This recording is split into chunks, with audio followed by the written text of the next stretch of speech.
বিসমিল্লাহির রহমানির রহিম। সুপ্রিয় এইচএসসি শিক্ষার্থী, আশা করি সবাই অনেক ভালো আছো। আলহামদুলিল্লাহ, আল্লাহর রহমতে আমি অনেক ভালো আছি।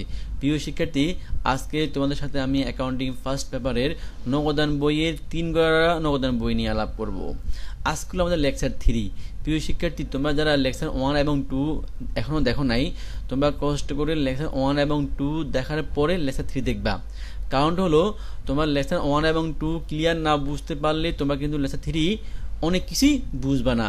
সো আমি রিকোয়েস্ট করব তোমাদেরকে, তোমরা লেসন 1 এবং 2 দেখার পরে লেকচার 3 দেখবা। আর আজকে এই লেকচারটা নেওয়া হয়েছে আমার লেখা অ্যাকাউন্টিং পাওয়ার বই থেকে। যাদের কাছে অ্যাকাউন্টিং পাওয়ার বইটা আছে তোমরা বইটা দেখো, আর যাদের কাছে বইটা নাই তোমরা আমার লেকচারটা খুব মন দিয়ে দেখো। প্রিয় শিক্ষার্থী, একটু খেয়াল করো, উপরে লেখা আছে যে সাধারণ ব্যবহারিক প্রশ্নাবলী। তোমাদের পরীক্ষায় আসবে কিন্তু সৃজনশীল ব্যবহারিক প্রশ্নাবলী। সো আমরা অনেকগুলো অ্যান্টি আজকে শিখবো, যেগুলো খুবই ইম্পর্টেন্ট, যেগুলো পারলে আমার বিশ্বাস তোমাদের 3 গড়া নগদান বইয়ের বেসিক অনেক স্ট্রং হবে।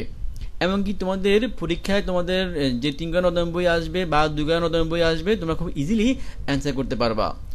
তো আমরা মেইন পড়ায় চলে আসি। প্রিয় শিক্ষার্থী, মনে রাখবা 3 গড়া বা 2 গড়া নগদান বই পারতে হলে তোমাদেরকে অবশ্যই আগে জাবেদা ক্লিয়ার পারতে হবে। যারা জাবেদা দুর্বল, আমি ওদেরকে রিকোয়েস্ট করবো তোমরা জাবেদা ভালো মতো শিখে নাও। কারণটা হলো, যদি তোমাদের জাবেদা ভুল হয়ে যায় তাহলে কিন্তু তোমাদের 2 গড়া বা 3 গড়া নগদান বই ভুল হয়ে যাবে। সো তোমাদেরকে 2 গড়া বা 3 গড়া নগদান বই তোমাদেরকে ভালোভাবে জানতে হলে অবশ্যই আগে জাবেদা ভালো মতো জানতেই হবে। আমরা মেন পড়াকে আসি। তো লেখা আছে যে শিউলি অ্যান্ড কোং এর 2009 সালে নিম্নলিখিত লেনদেনগুলো অবলম্বন করে একখানা 3 গড়া নগদান বই তৈরি করো। মার্চ মাসের 1 তারিখের এন্ট্রিটা হলো যে প্রারম্ভিক নগদ তহবিল এত টাকা, প্রারম্ভিক ব্যাংক জমা এত টাকা। প্রিয় শিক্ষার্থী, এটার মানেটা হলো আমাদের কারবারটা আগে থেকেই চলমান, অর্থাৎ আমরা ফেব্রুয়ারি মাসের শেষ দিনের ব্যালেন্সটাকে আমরা মার্চ মাসের 1 তারিখে নিয়ে আসলাম। প্রিয় শিক্ষার্থী, দেখো আমরা কিন্তু এই ধরনের এন্ট্রি নিয়ে আমরা আমাদের ফার্স্ট ক্লাসের মধ্যে অনেক আলাপ করছি, ডিটেলস আলাপ করছি। সো তোমাদের কাছে কি ফার্স্ট ক্লাস সেকেন্ড ক্লাস না দেখলে তোমরা আজকের ক্লাসটা ভালো মতো বুঝতে পারবো না। সো অবশ্যই আগে দেখেই নাও যারা এখন দেখো নাই। তাহলে এই যে প্রারম্ভিক নগদ তহবিল এত টাকা এবং প্রারম্ভিক ব্যাংক জমা এত টাকা, আমরা কি করব? আমরা এটা অ্যান্সারটা করব যে আমরা নগদান বহির ডেবিট দিকে, হ্যাঁ, আমরা ব্যালেন্স বিডি নামে নগদ গড়ে লিখবো এবং ব্যাংক গড়ে লিখবো। ঠিক আছে, কোন দিকে লিখবো? আমরা ডেবিট দিকে লিখবো, নগদ গড়ে এবং ব্যাংক গড়ে। কারণটা হলো ব্যালেন্স বিডি নগদানটা অল টাইম ডেবিট দিকে বসে, আর যেহেতু লেখা আছে প্রারম্ভিক ব্যাংক জমা, সেটাও আমাদের ব্যাংকটা ডেবিট দিকে বসবে। তারপরটা হলো 11,500 টাকার মাল বিক্রয় করে বিক্রিত মালের মূল্য নগদে এত টাকা এবং চেক মারফত এত টাকা পাওয়া গেল এবং চেকটি সঙ্গে সঙ্গে ব্যাংকে জমা দেওয়া হলো। প্রিয় শিক্ষার্থী, দেখো এই যে লেখা আছে এবং চেকটি সঙ্গে সঙ্গে ব্যাংকে জমা দেওয়া হলো, এটা আসলে কি এক্সট্রা লেজ লাগানো হয়েছে, এটা কোনো কাজ নাই, কারণ চেক মানে আমরা ব্যাংকে লিখি। ঠিক আছে, তো এখন অ্যান্সারটা কি হবে? এটার প্রথমে মনে মনে আমরা যাবো ভাববো যে নগদান ডেবিট, ব্যাংক ডেবিট, বিক্রয় ক্রেডিট।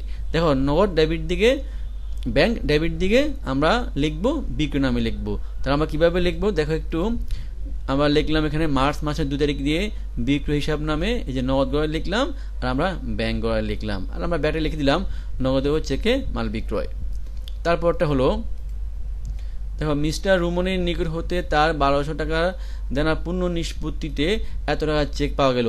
প্রিয় শিক্ষার্থী, ধরো তুমি রুমন নামক একজন ব্যক্তির নিকট থেকে তুমি 1200 টাকা পাইতে, সে তোমাকে 1150 টাকা দিছে আর 50 টাকা দিবে না পূর্ণ নিষ্পত্তিতে, অর্থাৎ এখানে লেনদেন ডিসমিস হয়ে গেল, তুমিও এটা মেনে নিছো। ঠিক আছে, তাহলে তুমি পাইতা 1200 টাকা, তুমি পাইছো এখন কত টাকা? 1150 টাকা। তোমার কি 50 টাকা তোমার লস। এই লসটা কি যেন পূর্ণ নিষ্পত্তিতে হয়, এটাকে বলা হবে নগদ বাট্টা। তোমার ক্ষেত্রে এটা হলো প্রদত্ত বাট্টা, আর প্রদত্ত বাট্টার সঙ্গে সঙ্গে ডেবিট হয়। তাহলে এটা জাবেদা কি হবে? জাবেদা হবে যে ব্যাংক হিসাব ডেবিট, বাট্টা হিসাব ডেবিট, রুমন ক্রেডিট। তাহলে এটা অ্যান্সারটা করতে হবে আমাদেরকে যেভাবে, একটু খেয়াল করো। এই যে মার্চ 3 তারিখে রুমন হিসাব নামে আমরা ব্যাংক গড়ে লিখবো এবং বাট্টা গড়ে লিখবো, আর আমরা ব্যাটে লিখে দিব পূর্ণ নিষ্পত্তিতে চেক পাওয়া গেল। তারপরটা হলো ব্যাংক থেকে উত্তোলন করা হলো, ব্যাংকে জমা দেওয়া হলো। প্রিয় শিক্ষার্থী, দেখো এই 4 এবং 5 নম্বর এন্ট্রিটা আমাদের কন্ট্রা এন্ট্রি। ব্যাংক থেকে উত্তোলন করা হলো, এটা জাবেদা কি হবে? নগদান ডেবিট ব্যাংক ক্রেডিট আমরা কারবারের প্রয়োজনে বা অফিসের প্রয়োজনে উত্তোলন করছি, ঠিক আছে। তাহলে এই যে আমরা জানি কি কন্টেন্টটি কোনগুলো, কন্টেন্টটি হলো যে সমস্ত লেনদেনে জাবেদা দাখিলার মধ্যে ব্যাংক থাকবে এবং নগদ থাকবে সেটাই কন্টেন্টটি হবে। তাহলে ব্যাংক থেকে উত্তোলন করা হলো, আমাদের অ্যান্সারটা কি হবে নগদান ডেবিট ব্যাংক ক্রেডিট, অর্থাৎ আমাদেরকে এটা নগদান বই দুই দিকে লিখতে হবে, ঠিক আছে। তো আমরা দেখি কিভাবে লিখছি আমরা। দেখো 4 তারিখে আমরা যেভাবে লিখলাম, আমরা অ্যান্সার কি ছিল ব্যাংক থেকে উত্তোলন করা হলো, হ্যাঁ অ্যান্সারটা ছিল নগদান ডেবিট ব্যাংক ক্রেডিট। আমরা এখানে এই দেখো নগদ করে লিখলাম আমরা কি নামে, ব্যাংক নামে। নগদান ডেবিট ছিল, ব্যাংক ছিল ক্রেডিট, ক্রেডিট দিকে ব্যাংক আসো, আমরা ক্রেডিট দিকে এই যে 4 তারিখে আমরা ব্যাংক করে লিখলাম কি নামে, নগদ নামে। এটা কন্টেন্ট যেহেতু খতিয়ান পেজের মধ্যে ক লিখতে হবে, ঠিক আছে, খতিয়ান পেজের মধ্যে এখানে ক লিখতে হবে। আমার ব্যাংকটা লিখে দিলাম ব্যাংক থেকে উত্তোলন করা হলো, ঠিক আছে। প্রিয় শিক্ষার্থী, আমরা কিন্তু 2 নম্বর লেকচারে এই কন্টেন্টটি নিয়ে রিভার্স এন্ট্রি নিয়ে আলাপ করছি। এই কারণে আমি বারবার তোমাদেরকে বললাম যে তোমরা অবশ্যই লেকচার 1 এবং 2 দেখি তারপরে আজকের এই লেকচারটা দেখো। তাহলে আমাদের 4 নম্বরটা গেল। তারপরে হলো আমাদের 5 নম্বরটা ব্যাংকে জমা দেওয়া হলো, এটা আমাদের কন্টেন্টটি কীভাবে বুঝবো। দেখো ব্যাংকে জমা দেওয়া হলো ব্যাংক হিসাব ডেবিট নগদান ক্রেডিট, ব্যাংকও আছে নগদও আছে, সেটা কন্টেন্টটি কীভাবে প্রশ্ন করবো আমরা একটু দেখো। 5 তারিখের এই যে আমরা ব্যাংকে জমা দিচ্ছি, ব্যাংক হিসাব ডেবিট হলো আর নগদান ক্রেডিট হলো। এই যে আমরা ডেবিট দিকে ব্যাংক করে লিখলাম, ডেবিট দিকে আমরা ব্যাংক করে লিখলাম, কী নামে লিখবো, নগদান নামে লিখবো, আমরা নগদান নামে লিখলাম এখানে। আর আমরা লিখলাম ব্যাকেটে ব্যাংকে জমা দেওয়া হলো, আর খতিয়ান পেজে লিখতে হবে ক মানে কন্টেন্টটি। তারপরে আসো 5 তারিখে আমাদের এবার ক্রেডিট দিকে আসো, ব্যাংকে যেমন জমা দিচ্ছি আমরা, ব্যাংক ছিল ডেবিট আর নগদ ছিল ক্রেডিট।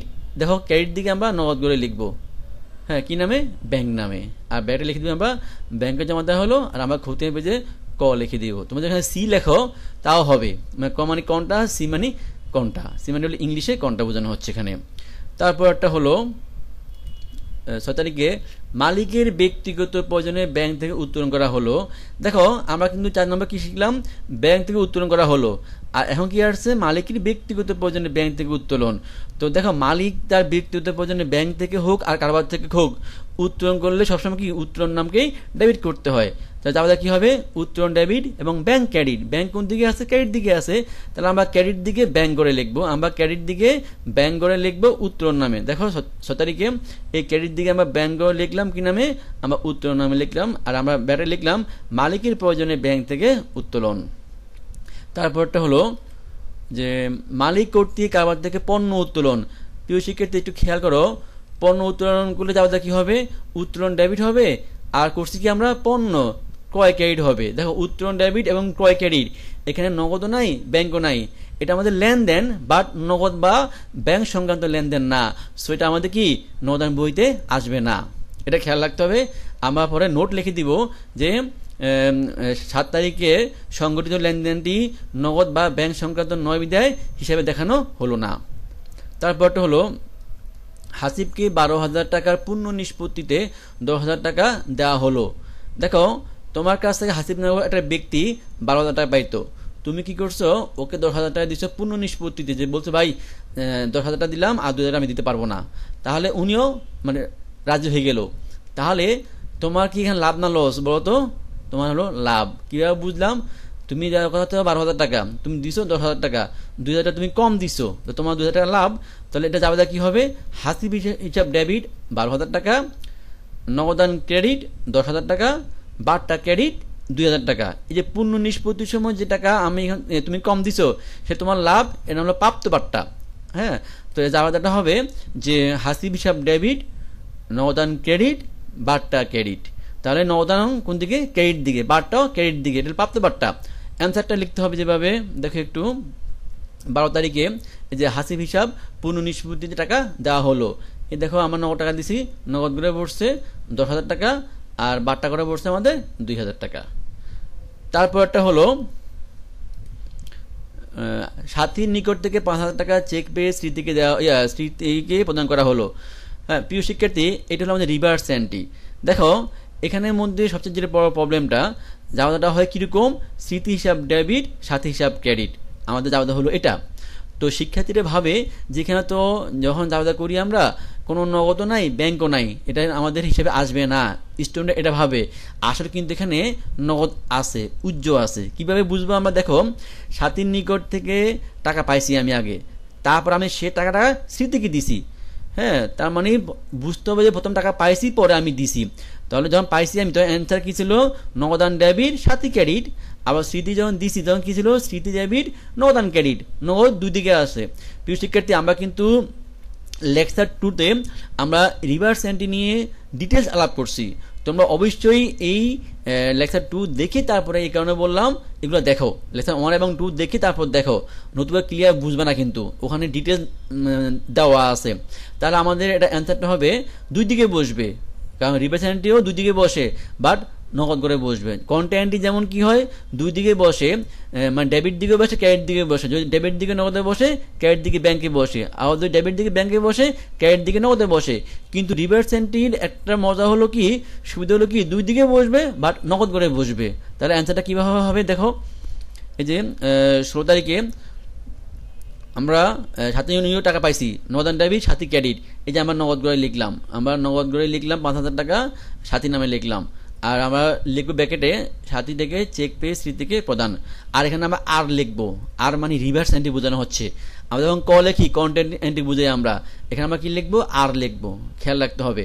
এবার আসো আমরা ক্রেডিট দিকে। ক্রেডিট দিকেও কি আমরা সেম নগদ করে লিখবো। আমরা লিখলাম, আর দ্বারা আমরা বুঝাবো, চিহ্নিত করব। কি লিখবো আমরা?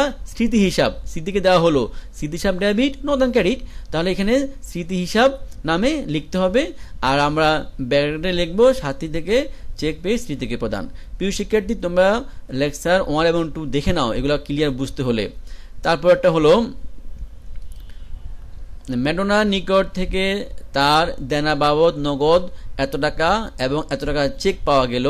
এই প্রেক্ষিতে তাকে এত টাকা বার্তা মঞ্জুর করা হলো। এরা মাইন্ড হলো, তুমি ম্যাডোনা নামক একটা ব্যক্তির নিকট থেকে নগদে তুমি টোটাল পাইছো 5,000 টাকা। ওই 5,000-এর মধ্যে তুমি নগদে পাইছো এত টাকা, 2800 টাকা। আর চেক পাইছো তুমি 2,000 টাকা।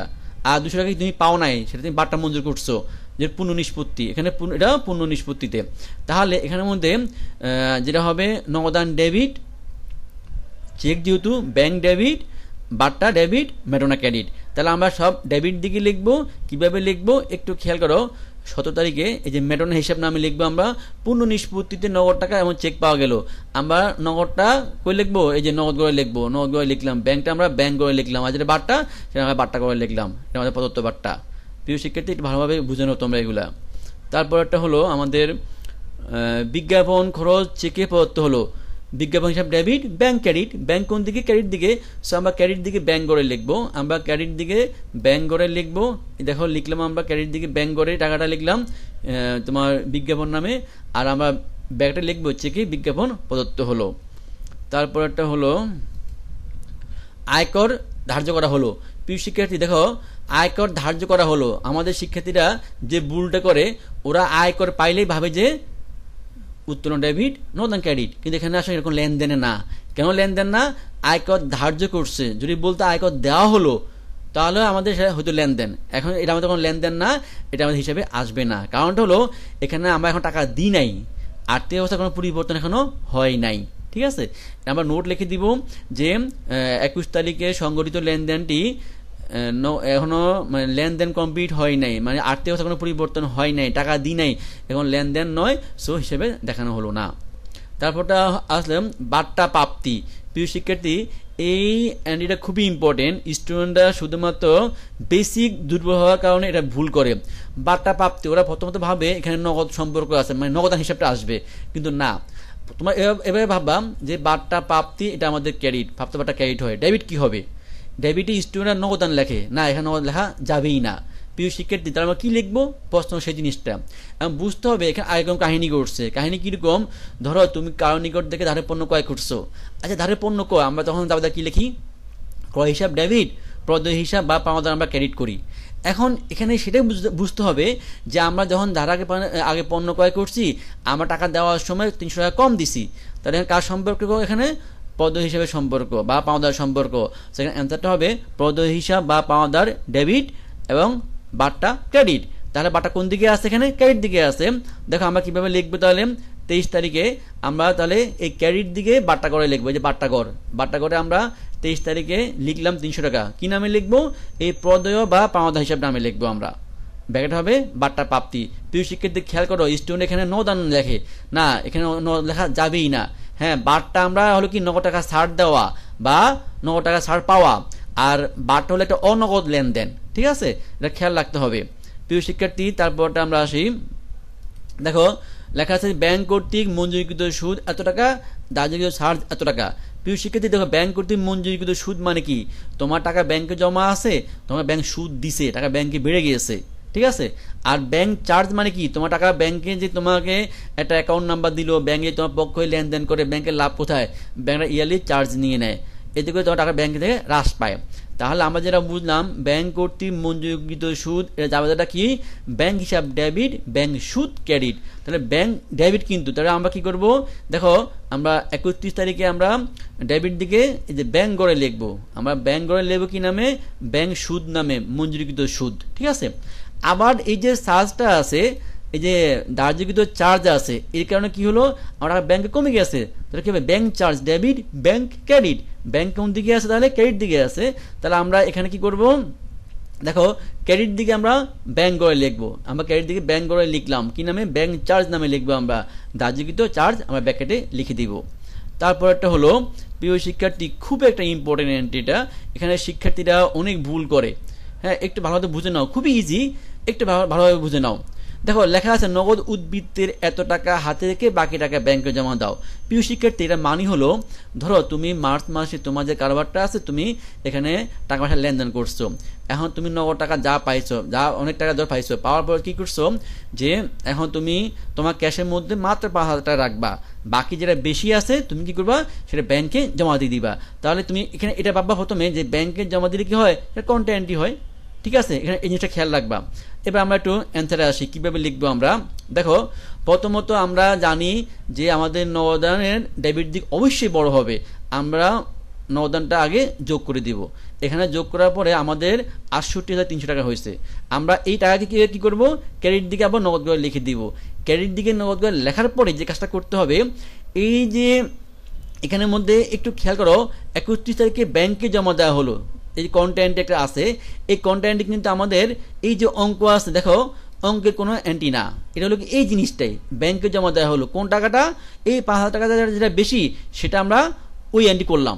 ঠিক আছে, এটা তোমার খেয়াল রাখতে হবে। তাহলে এই যে কন্টেন্টটি হবে, তার মানে আমাদেরকে যেভাবে লিখতে হবে, প্রথমত আমরা এই যে ব্যালেন্স শিট লিখলাম। ঠিক আছে, এটা কিভাবে লিখবো, আমরা প্রথমে এই ডেবিট দিকের নগদটা যোগ করব, ডেবিট দিকে সব ডেবিট নগদ যোগ করার পর সেটা আমরা ক্রেডিট দিকে লিখবো। ক্রেডিট দিকে লেখার পরে এই যে ব্যালেন্স শিট নামে আমাদের অঙ্কের মধ্যে যেটা বলছে, যেমন এখানে কি বলছে, নগদ উদ্বৃত্তের 5,000 টাকা হাতে রেখে, যা বলছে এখানে সেটাই ব্যালেন্স শিট নামে আমরা লিখে দিব। একটু বুঝে নাও, নগদ উদ্বৃত্তের 5,000 টাকা বলছে না, আমরা এই 5,000 টাকায় কি করবো, আমরা ব্যালেন্স শিট নামে লিখে দিব। তাহলে আমরা এখানে কি করলাম, দেখো ব্যালেন্স শিট নামে আমরা নগদ 5,000 টাকা লিখে দিলাম। লেখার পরে যে কাজটা করতে হবে, এই ৬৮,৩০০ থেকে আমরা এই উপরে যে নগদ লেনদেনগুলো আছে, এই নগদ লেনদেনগুলো পাশাপাশি এই 5,000 টাকা আমরা কি করব, বাদ দিব। যে পার্থক্য হবে সেটাই হবে এই টাকাটা। ঠিক আছে, সেটা হবে এই টাকাটা। আবার বলতেছি আমি, প্রথমে আমরা ডেবিট দিকে নগদ যোগ করব, ডেবিট দিকে নগদ যোগ করার পরে সেটা আমরা কি করব, ক্রেডিট দিকে নগদ করে লিখে দিব। ক্রেডিট দিকে নগদ করে লেখার পরে আমরা ব্যালেন্স শিটই 5,000 টাকা লিখে দিব। এটা কই থেকে পাবো, আমার প্রশ্ন থেকে নিয়ে আসলাম। আনার পরে আমরা এই 5,000 সহ উপরে যেগুলো আছে সব বাদ দিব, বাদ দেওয়ার পরে আমরা পার্থক্যটা আমরা এই যে এখানে লিখে দিব।